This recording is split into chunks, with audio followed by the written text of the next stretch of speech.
Well, hello there, Penn State football fans. Bob Flounders, Dave Jones. Dave is wearing his number 4 TCU Horned Frogs shirt. If you can't see it and you're just listening, TCU is on the climb, I think, in the college football playoff rankings. Dave, how are you? I have a bunch of questions for you, but how you doing? Well, they're not number 4. You know that, right? Oh, I thought they were. I think they're number 7. Oh, all right. Well, all right. So they're still doing really well, though, is my point. I thought they were number 4. Are they any good? Are they any good? Let me look it up here just to make sure. I'm not going to pretend that I watch a lot of Big 12 football. Do you? Good. Do you? No. Why would I? Well, because it's college football, Well, they play on Saturdays, so they are number 7, Bob. Oh, well, 7's my favorite number, so they are bitching because of it. They're not happy. All right, I got you. You're too entombed in your Penn State mindset, buddy. I'm glad you just walked it back to Penn State. Dave Jones, Drew Aller, Sean Clifford. Your thoughts? Go. I'm tired of the entire subject. I mean, I just don't care anymore. If he wants to play him, he can play him. If he doesn't, if he doesn't play him considerable minutes, don't you think he could lose him? What do you? I don't think James would ever get to that point. But you mean the guy who lost Will Levis? What has crossed my mind? Yeah, but that was kind of a different scenario. That was a little bit of a different scenario. This is worse. It is worse, but I do think that James is being I'm sure that James is going to have all his bases covered on this. But to your point, I think that we're going to see more of Drew Aller. I really do. I think you're going to see more of him, but I don't know that the sticking point has to be, does he need to start the game? You know what I mean? Are you good with that? Yeah, I'm good with anything, but I just don't see any reason not to start him. Right. I don't see any reason not to play him early, like play him a lot and play him early. The season's over. I mean, we're in November. They've got their 2 losses to the teams that are going to be fighting for the division and the league. You're playing second tier, other than arguably Maryland opponents, the rest of the season. What are you doing?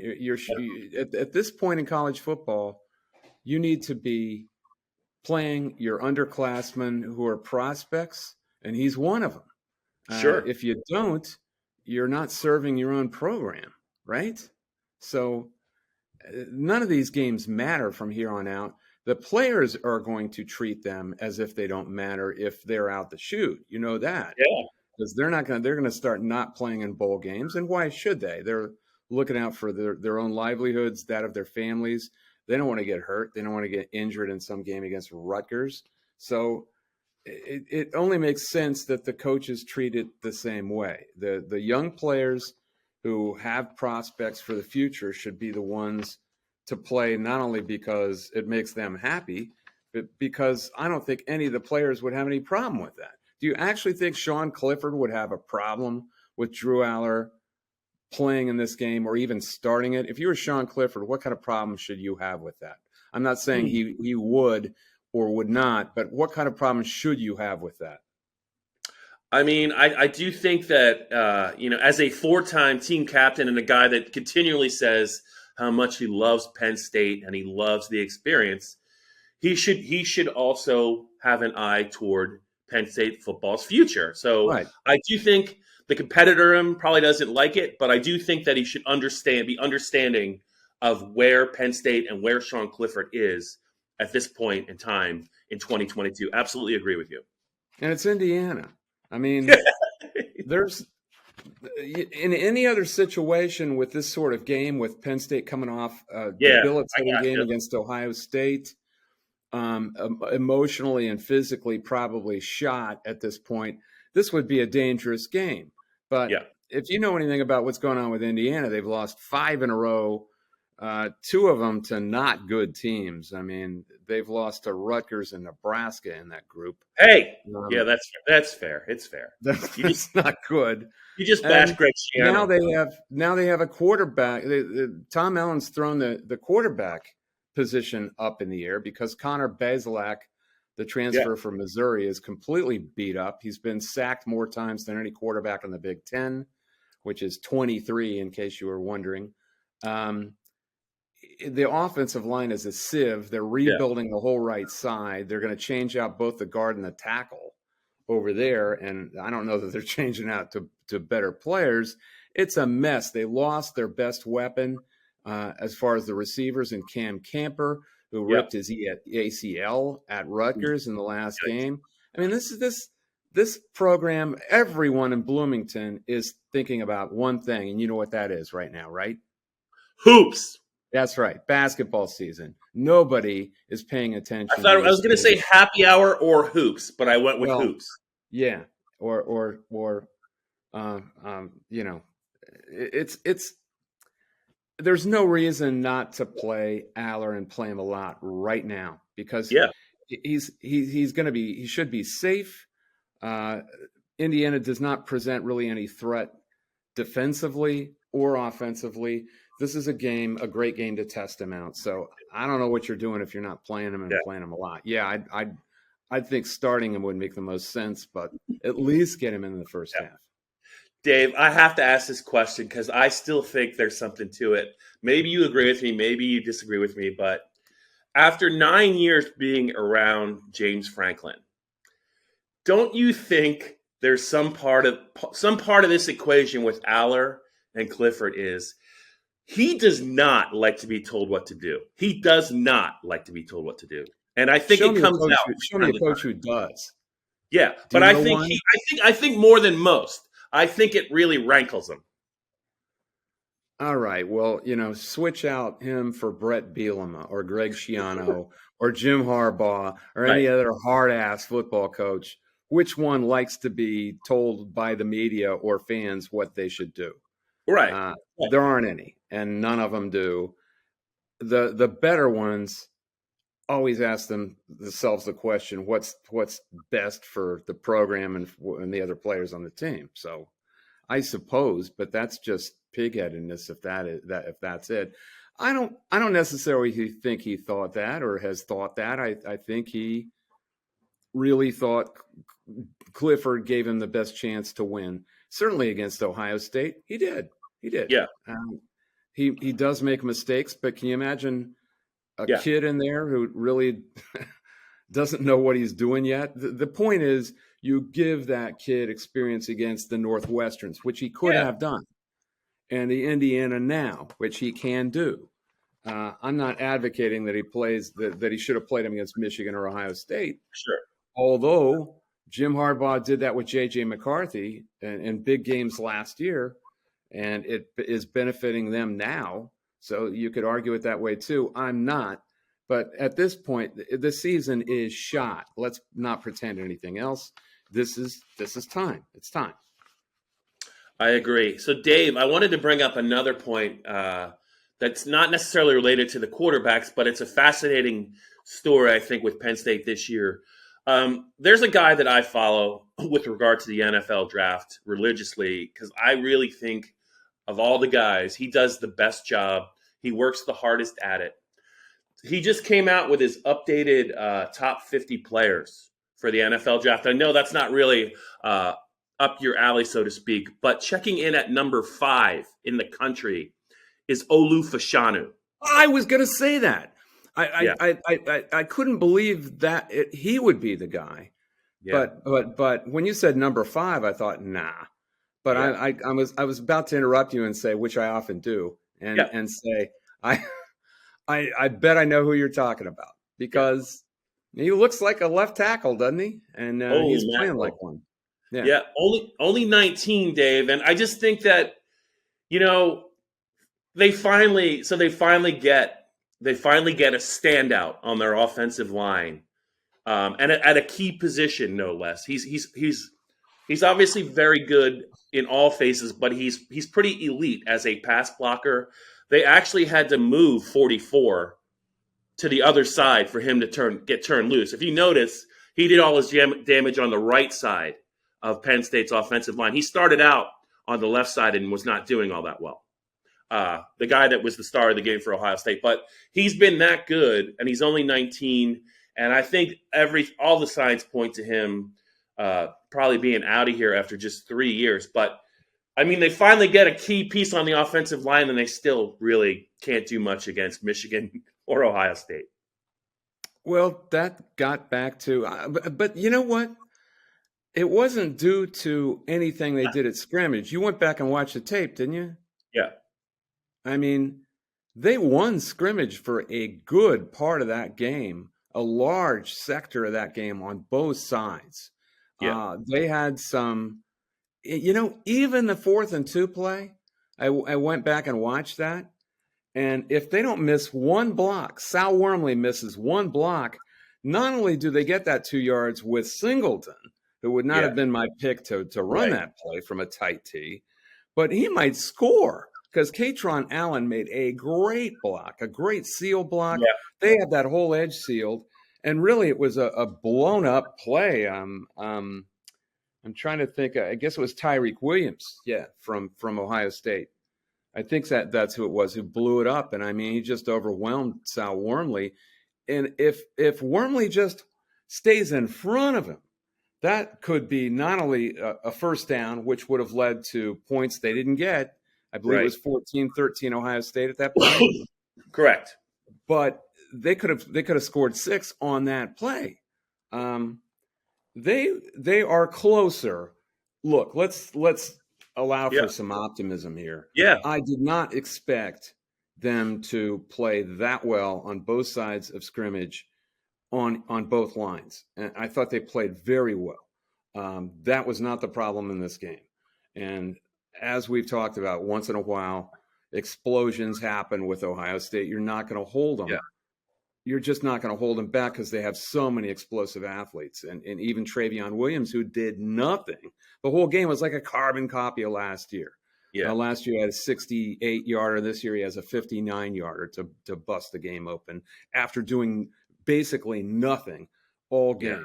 You're not going to hold them back the whole time. But I thought Penn State played really well at scrimmage on both sides of the ball. Their problem was turnovers, and their problem was Sean Clifford making 3 of them. And they did have some problems. Also what I saw is Bryce Effner was not that bad. He did a pretty decent job on the Samoan kid, 44, for a lot of the game. But the kid's just so athletic. He was rising up in the air, like a whale breaching up in the air and batting passes. He is a problem. Was he on your list, your guys' list? Because that kid was. He was not. He was, I don't even know how old is that kid? Is he young? Is he first or second year player?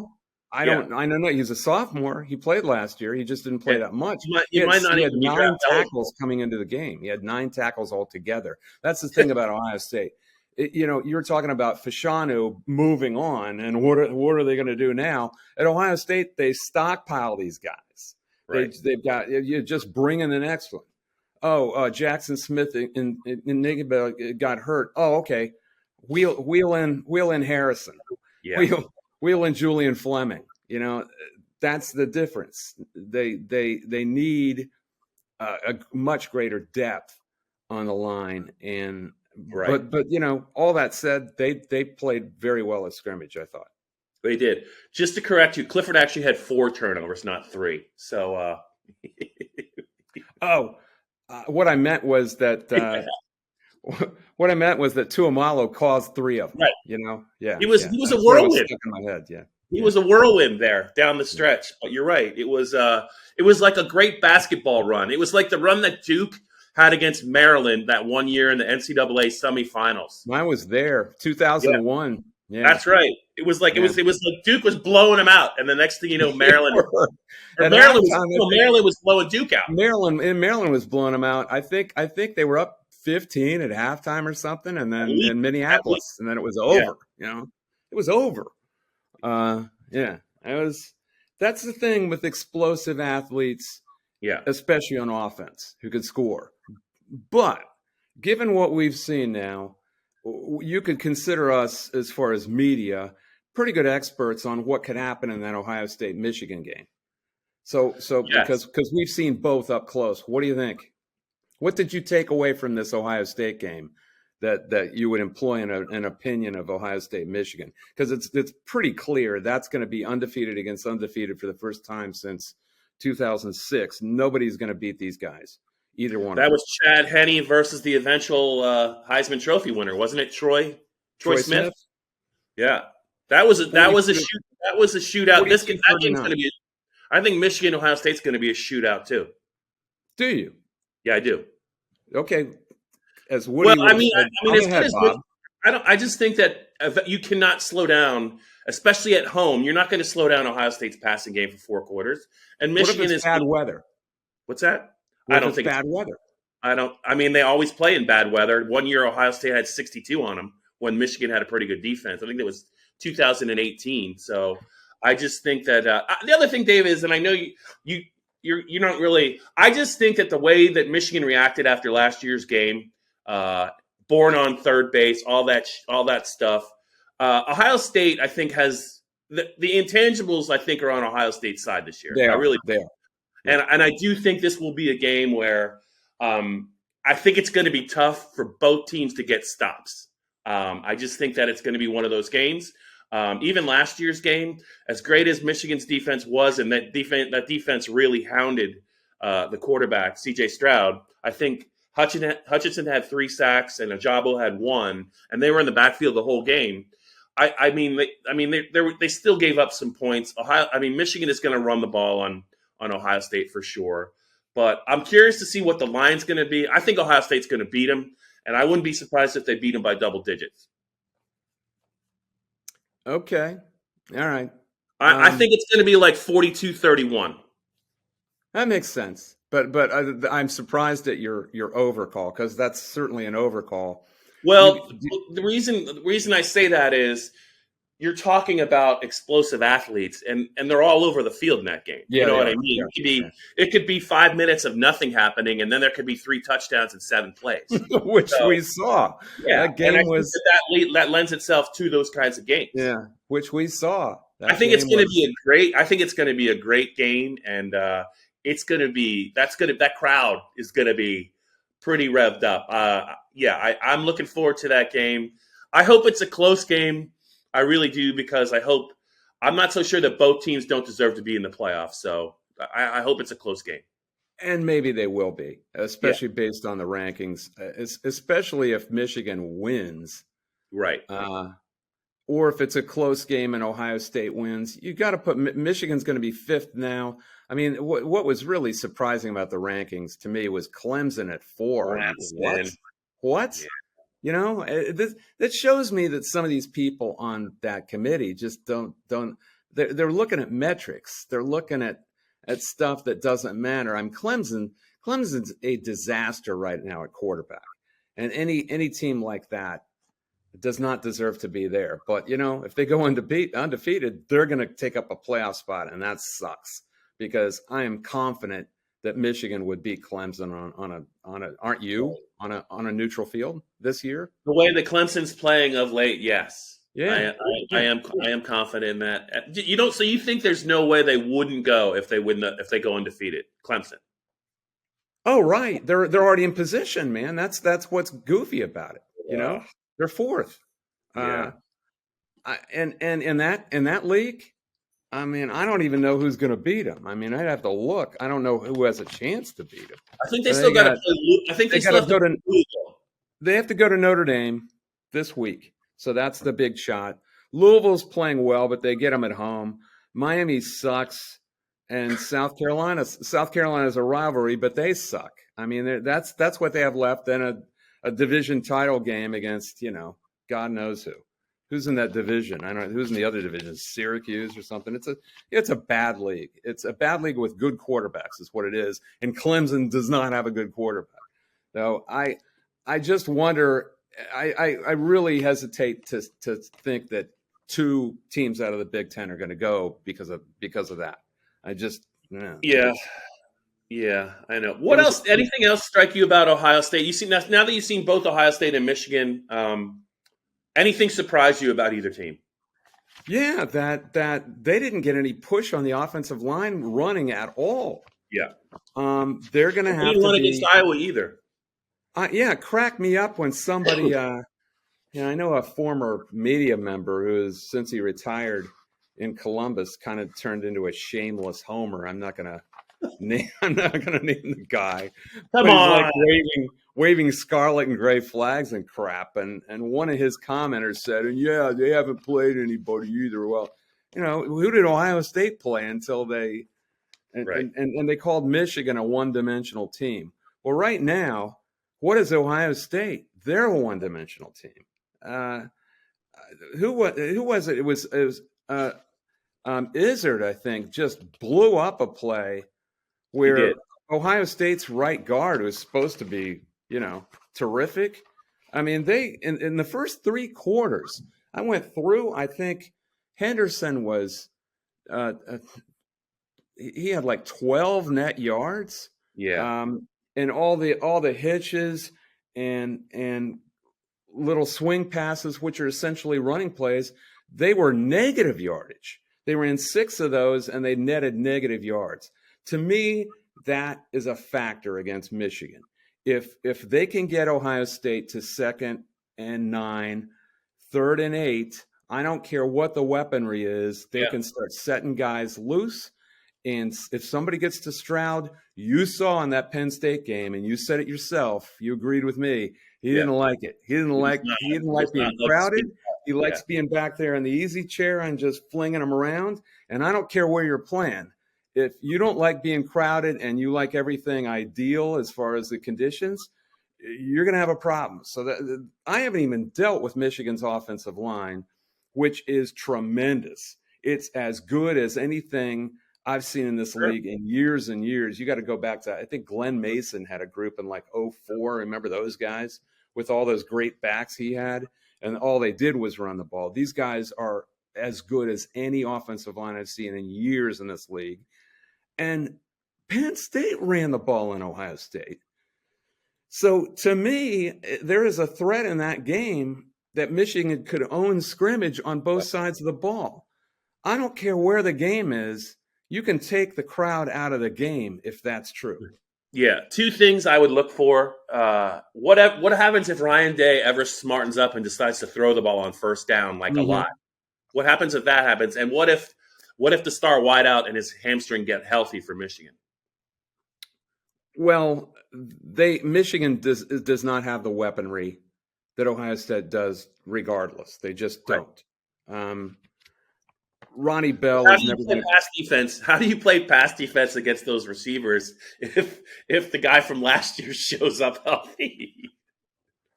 Oh, you're talking about Jackson Smith and Jigba. Yes. Yeah. Yeah. Well, What happens if he's I healthy? thought you said Michigan. You meant No, Ohio no, State. no, Yeah. no. What happens if Ohio State's best Yeah. receiver Yeah. gets over the hamstring injury? I think they're fine with the guys they have because they're I all know, terrific. but I mean, Yeah. he's a different kind of guy. I just wonder. You wonder how they kind of watched that injury because he got hurt right away, and then did they Well, you know rush how him those back? things are. You know how Yeah, those things are. I mean, they linger and linger and linger if you try to come back too early. He tried to come back, I think, against Iowa, and I think he re-aggravated it. one catch And and 7 yards. Yeah, yeah, and now it could go on for weeks. So is he going to be in football shape? I mean, I don't see how he's going to be in football shape if it takes another 2 or 3 weeks for him to come back.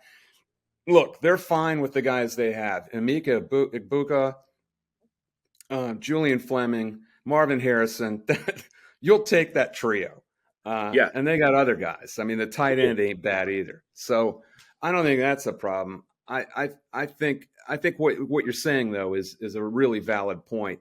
If you're Ryan Day at this point, just cut them loose and start throwing on first down. And what's Michigan going to do about it? Nothing. I don't know what they can do about it. Like I said, you got to get them to 6, 2nd and 9, 3rd and 8, 3rd and 7 before you can really do anything about it. So maybe that's what the game distills to. It's Ohio State just flinging it around on every down. And then when Michigan gets it, they try to shorten the game and run.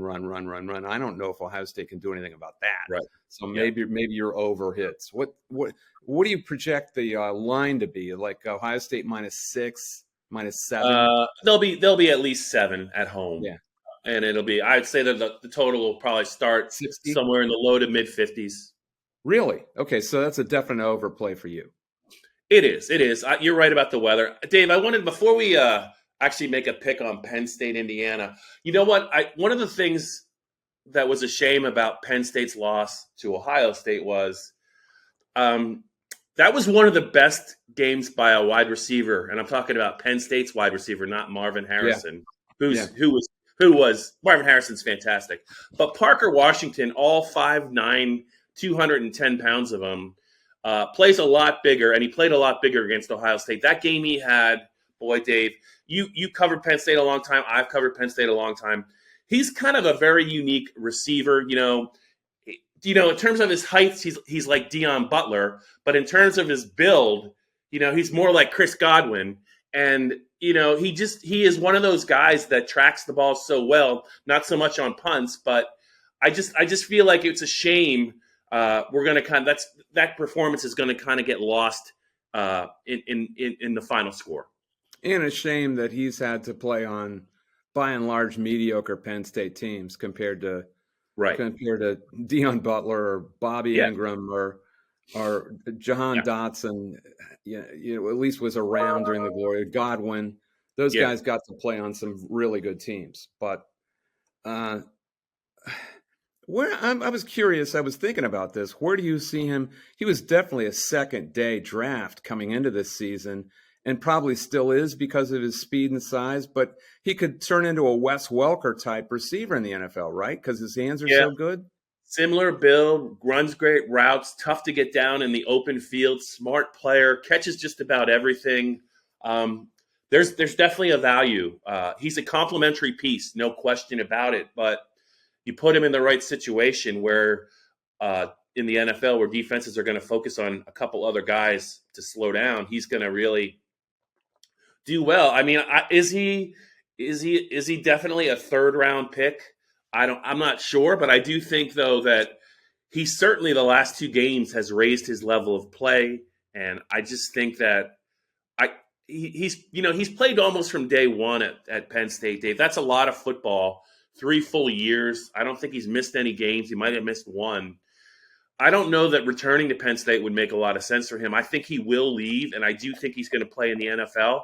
And I think every team will look at him a little bit differently, but I think he is an NFL receiver who can actually help out on special teams. And, I don't, if Chris Godwin can go in the 3rd round, who knows where Parker Washington can go, but I do think he's an NFL receiver. And it's really, I think the last month of this season, for as long as he wants to play, I think he's going to be really tough to stop. Yeah. I mean, in the old days, a guy that small, and you said 5'9", he's not listed at 5'9", but that's what you think he is? Yeah. Yeah.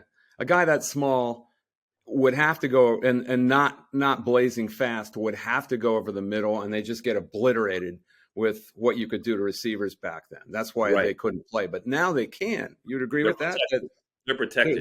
Those guys can play under the current rules, even in the NFL. I mean, New England's made a living off of these guys, just running them in and out of there, who aren't a hell of a lot bigger. But you think he's durable enough to play in the NFL? That's what I'm curious about. Yeah, he's gonna take some shots, but if you play in the NFL, no matter how big you are, you got to be able to play. As Parcells used to say, there's a difference between being injured and hurt. So there's gonna be some games where he seems like the kind of kid that'll play through some things. But yeah, he can definitely play, and you just don't want to. I don't know how much you're going to ask him to block in the run game, but in passing situations, man, he's just really, really good at a lot of different things. And he made some incredible catches in that Ohio State game. I mean, it was really fun to watch him. I've enjoyed him. He caught a touchdown in his first game. It was at Indiana. You were at it. He caught a pass in overtime for a touchdown. And, he never. The overtime. The overtime that shouldn't have happened. You mean that one? Yeah. He looked comfortable right away, and that's what I'm always going to remember about Parker. That he didn't have an off season to get ready for his first year because of the pandemic. But boy, he was ready to go from jump, and I think that there's something to be said for that. And I think he's an athlete who's never going to be scared for the next jump, and that's why I think he's going to succeed in the NFL. All right, I guess we better make the picks. What's the over-under on this? Because it shouldn't be more than like 50, right? Yeah, I think it's like 50.5, I want to say, Dave, when I looked this morning. So don't take my score. I'm going to go under. I've got 40, simply because I just think Penn State has no reason to live right now. A lot of those guys they're shot emotionally and probably physically after that Ohio State game. And I'm going to go 28-12. And Indiana, I just don't. Their best weapon, Cam Camper, really was their only weapon. I just don't know what they have. I don't know how they can score. 12 might be high for them. Do you have them getting a safety, or do you have them going for 2, or what? I have 2 field goals and then going for 2 and missing it. You didn't think I had that figured out, did you? I didn't, actually. That was good on you. I picked 33-13. Yeah. I think we see the game a little bit similarly, and this is the question of the one thing I will say about Penn State is even though their mindset isn't great, their depth, their second teamers, and even some of their third teamers are better than their depth in years past. And I do think you could see the backups maybe get 10 points on Indiana in the fourth quarter in the final 6 or 7 minutes. That's why and a couple they're itching to play too, and they want to play. They're the guys in this game who really want to play. Yeah, both lines, both the secondary. I think Penn State's secondary can do some damage against. You mentioned the quarterback who's got 9 interceptions. Whoever's throwing the ball, he ain't playing it. Look, I don't know if Basilek's playing. They could be playing this kid. Throwing the ball, I think you're going to see some interceptions. Yeah, they could be playing a kid named Dexter Williams II, who really has. Tom Allen's fishing around because he's already played Jack Tuttle. They could play any of 3 guys, but he's already thrown the job open, so that means Basilek probably isn't going to start. I would imagine Jack Tuttle, who we've seen before, I think, after. By the way, before we go, have you seen Michael Penix's stats out at Washington? Yeah. He's leading the nation in passing yards. Yeah. Can you imagine? And here's Tom Allen mucking along with these guys. It's these ham and eggers. It's very Dave, sad. Do you think this is Tom's last year at Indiana, or do you think he'll be back? I asked Adam Rittenberg the same thing because I haven't really had time to pay attention to that contract or that situation. Yeah. He was sitting next to me the whole game against Ohio State, and he goes, "Nah, he's fine." So I'll trust Adam's word on that. Especially the way he answers it like that. Yeah. Yeah, I mean, I just don't know what are they going to do that's better. It's not like they have any big ideas at Indiana. And Tom Allen's a good guy, a good dude. Everyone seems to like him. They're not deep enough. And at this point in the season, this is when you want to play them. You don't want to play them in September. Even Michigan had some problems with them. You don't want to play them early. You want to play them now. Right. By the way, are you going to make a trip out to the Four Winds Hotel and Resort while you're there? See if you can drive into the lake down the boat ramp. Sweet memories of almost dying in 2000. I think it was 2003 or 2002. Yeah, it was the Larry Johnson game, wasn't it? It was. Yes, the game. That's when they painted the dirt green to make it look like grass. And Johnson could have had 500 in that game, but they took him out in the middle of the third quarter. I remember who called the game for ESPN. It was like ESPN4 had the game. It was Sean Salisbury and Mark Malone because I saw him like walking outside the stadium. Yeah, and you know how their careers have gone since then. Yeah. It was definitely Sean Salisbury. I think it was Mark Malone, but Sean Salisbury was at that game. Didn't Larry have 327 in that game? He did, and they pulled him. They pulled him with plenty of time. He could have got 400. That was an ugly. Have you taken a look at the weather? Maybe the weather will be decent. I don't know, but that was an ugly day. It was about this time of year. I will say this, Dave. If I'm out there and I run into John Mellencamp, I'll tell him you said hello. You give him my best. I know. I believe they've redone Pink Houses or whatever that album is. They've remastered it. All right, you guys have a great trip. I'm not going on this one, and I don't. Pretty upset about it, aren't you?